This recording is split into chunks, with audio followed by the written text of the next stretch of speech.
To ground and guide us in our conversation and response, we will hear today from a leader who lives in the US, but comes from Indonesia, Green Faith's sister Nana Furman. Nana is a Green Faith Fellow and is currently a Green Faith organizer. She's a leader for women in the global Muslim community, and she is on the front lines in the fight for climate justice. We turn now to Sister Nana, who will share with us some wisdom from her Muslim faith tradition. Welcome, Nana. Merci, Martin. First of all, please allow me to greet all of you with peace. Assalamu alaikum. I'm always intrigued by history. There's always a sense of reading between the lines to discover more than the stories articulated in the textbooks. On that process, I noticed the pattern in the stories of people of color, their lives and their struggles. I saw them interwoven together on this frame of white supremacy, colonization, and apartheid, holding all of us captive in its fibers.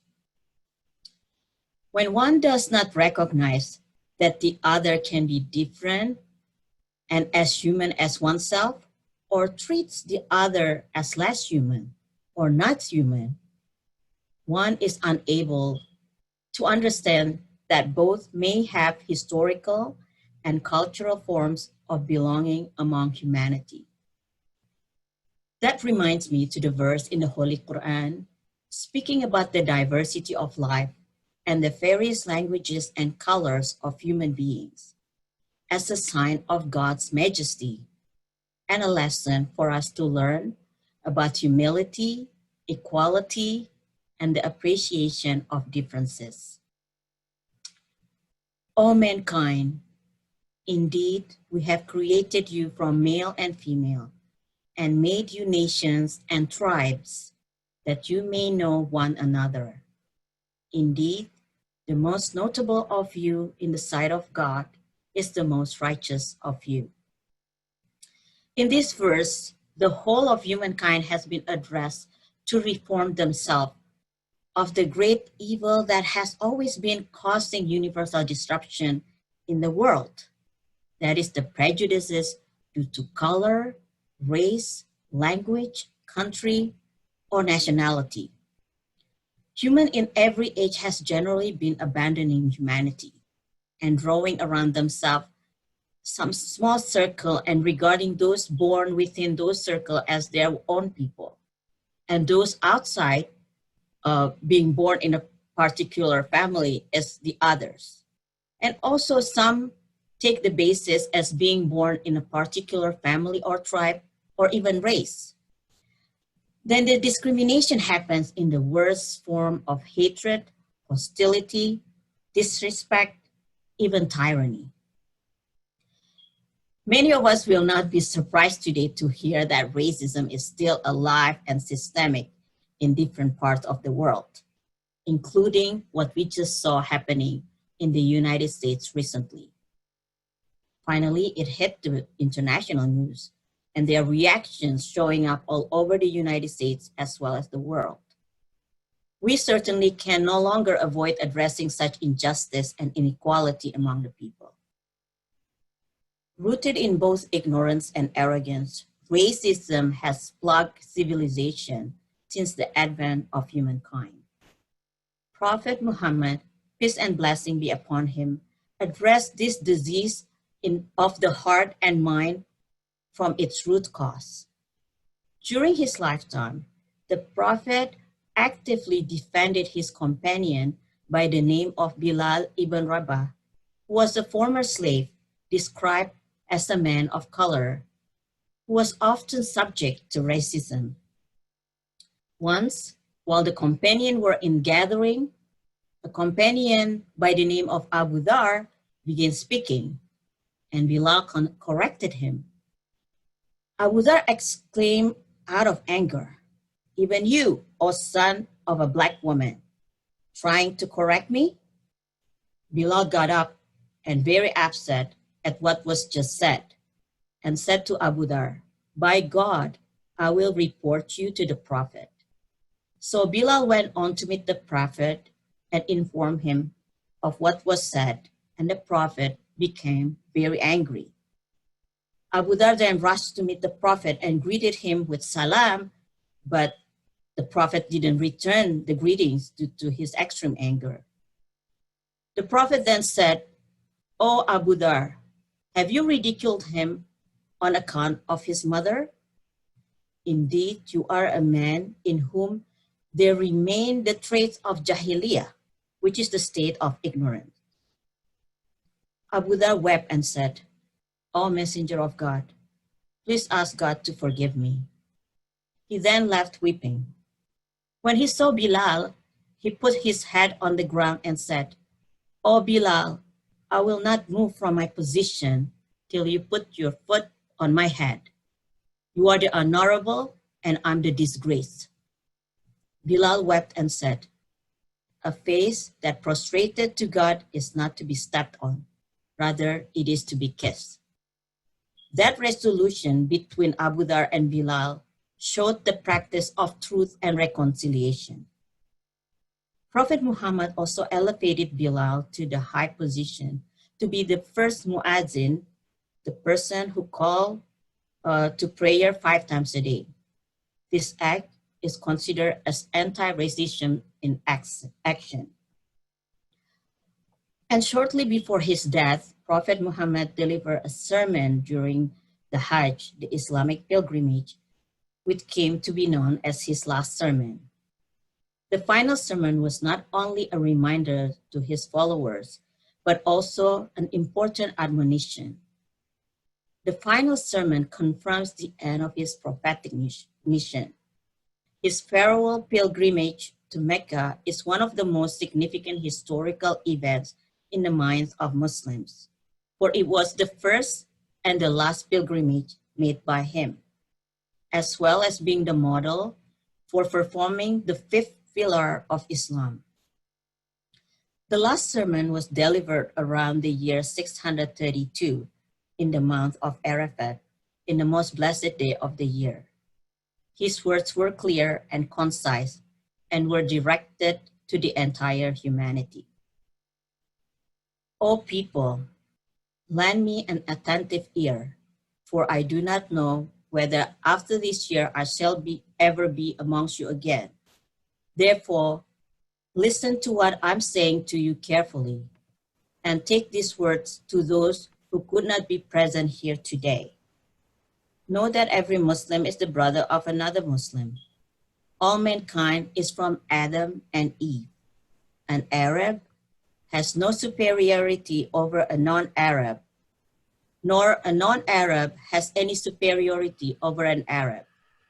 Also, a white has no superiority over a black, nor a black has any superiority over a white, except by piety and good action.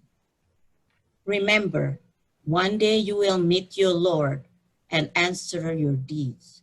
So beware, do not stray from the path of righteousness after I'm gone. O people, I leave behind me 2 things, the Holy Book, the Qur'an, and my example, the Sunnah. And if you follow this, you will never go astray.